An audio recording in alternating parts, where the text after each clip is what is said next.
எப்பவுமே சந்தைக்கு போனேன் அப்படின்னா போண்டா பஜ்ஜின்னு சொல்லிட்டு ஏதாவது ஒன்று ஸ்நாக் ஐட்டம் மாதிரி வாங்கிட்டு வருவேன். ஆனால் இந்த வீட்டுக்கு சந்தைக்கு போயிட்டு எந்த ஒரு நொறுக்கு தீனி ஐட்டமே நான் வாங்கலை.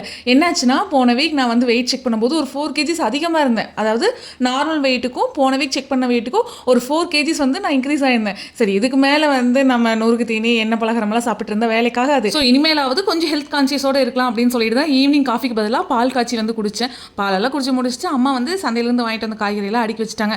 அதெல்லாம் எடுத்து ஃப்ரிட்ஜில் ஸ்டோர் பண்ணிட்டு நைட் டின்னர் ரெடி பண்ண ஸ்டார்ட் பண்ணிட்டேன். நைட் டின்னருக்கு ஏதாவது ஒரு டிஃபன் ஐட்டம் ரெடி பண்ணிடலாம்னு சொல்லி தான் சப்பாத்தி மாவும் கோதுமை ரவையும் வாங்கிட்டு வந்தேன். ஆனால் அப்படியே பிளான் சேஞ்ச் ஆகி நைட் டின்னருக்கு வந்து கோவக்கா ஃப்ரையும் கோகனட் ரைஸும் தான் வந்து ரெடி பண்ணியிருந்தேன். ஏன் திடீர்னு இந்த பிளான் சேஞ்ச் ஆச்சுன்னா, வீட்டில் வந்து கொஞ்சம் நிறைய தேங்காய் இருந்தது. அதே மாதிரி கோவக்காயும் பார்த்தீங்கன்னா பழுக்கிற ஸ்டேஜில் இருந்தது. நாளைக்கு வந்து சண்டே, ஸோ எப்படி இருந்தாலும் நான்வெஜ் எடுப்போம். மண்டே தான் வந்து கோவக்கா செய்கிற மாதிரி இருக்கும். ஸோ அதுக்குள்ளே நல்லா பழுத்துருன்னு சொல்லிட்டு தான் சரி இன்றைக்கி நைட்டே வந்து அதை வச்சு கோவக்கா ஃப்ரை மாதிரி ரெடி பண்ணிவிட்டு கூடவே வந்து தேங்காய் சாதமும் ரெடி பண்ணியாச்சு. நைட் டின்னருக்கு பார்த்தீங்கன்னா கோவக்கா ஃப்ரை தேங்காய் சாதம் தான் வந்து ரெடி பண்ணியிருந்தேன். இந்த தேங்காய் சாதத்தோட ரெசிபி வீடியோ இன்னொரு ஷார்ட்ஸில் ஷேர் பண்ணுறேன். கண்டிப்பாக செக் பண்ணி பாருங்கள். லஞ்ச் பாக்ஸ்க்கு ரொம்பவே ஆப்டான ரெசிபி இது. கோவக்கா ஃப்ரை ஆஸ் யூஷுவல் தான். நான் கடையில் வாங்குற சிக்கன் 65 மசாலா போட்டு தான் கோவக்கா ஃப்ரை வந்து ரெடி பண்ணியிருந்தேன். ஃபர்ஸ்ட் டைம் நான் தேங்காய் சாதமும் கோவக்கா ஃப்ரையும் வந்து ஒட்டுக்கா ட்ரை பண்ணுறேன். இதோட காம்பினேஷன் ரொம்பவே சூப்பராக இருந்தது.